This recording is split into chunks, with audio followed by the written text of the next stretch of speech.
Necə? Tutaq ki, 5 nəfər söhbət eləyir, siz birinin balaca barmağında, sərçə barmağında dəmir bir üzük görürsünüzsə, deməli həmin adam mühəndisdir.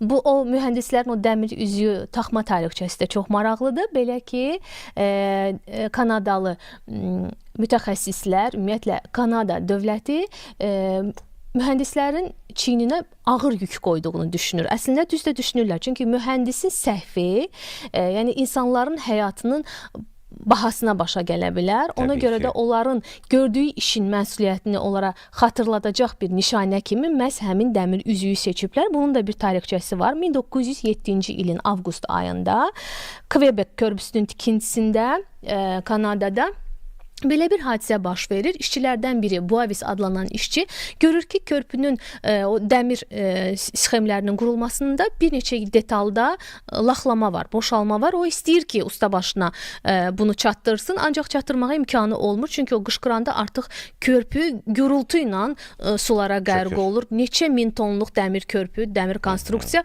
sulara qərq olunur. Oradan o qədər güclü bir dalğa əmələ gəlir ki, o qədər güclü bir silkələnmə əmələ gəlir ki, həmin körpüdən 10 kilometr aralıda olan Quebec şəhərində insanlar düşünürlər ki, zəlzələ baş verdi. Yəni o qədər güclü silkələnmə yaranır. Bəs bu hadisə necə baş vermişdi? Necə olmuşdu ki, körpü dağılmışdı? Bax, bunun da maraqlı tarixçəsi var. Deməli, körpünü inşa eləyən mühəndis Theodore Cooper idi və o istəyirdi ki, dünya tarixinə düşsün. Belə bir egosu var idi. Onun istəyirdi ki, dünyada o ölüb gedəndən sonra, dünyasını dəyişəndən sonra onu məşhur bir mühəndis kimi xatırlasınlar. Buna görə də o ona dəfələrlə deyilsə də ki, bu az büdcə ilə bu boyda körpünü tikmək mümkün deyil. O qərar verir ki, ən az büdcə ilə dünyanın ən böyük körpüsünü tikəcək. Və əlbəttə ki, orada materiallara qənaət eləyəndə belə bir faciənin olması da qaçınılmaz idi. Məhz Theodore Cooper'ın o egosunun qurbanı olur. Orada 86 nəfər insandan 75-i dünyasını dəyişir və onun qurbanına çevrilirlər.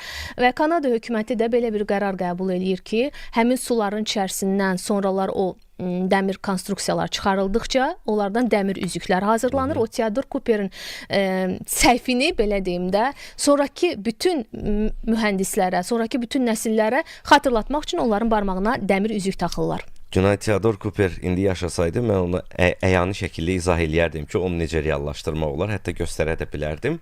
Amma təəssüf ki, həyatda deyil. Körpünün inşasını? Ən az büdcə ilə necə tikinti işləri aparmaq olar. Bəli, belə dünyada belə nümunələr var. Dünyanın bir çox yerlərində var, artıq var. Amma nəzərə alsaq ki, bu 1907-ci ildən gedir söhbət, artıq 20-ci əsrin əvvəllərində. Dövrümüzdə artıq bu mümkündür. Bəli, davam eləyəcəyik. Davam eləyəcəyik, gəlsin gözəl bir mahnı. Bəli.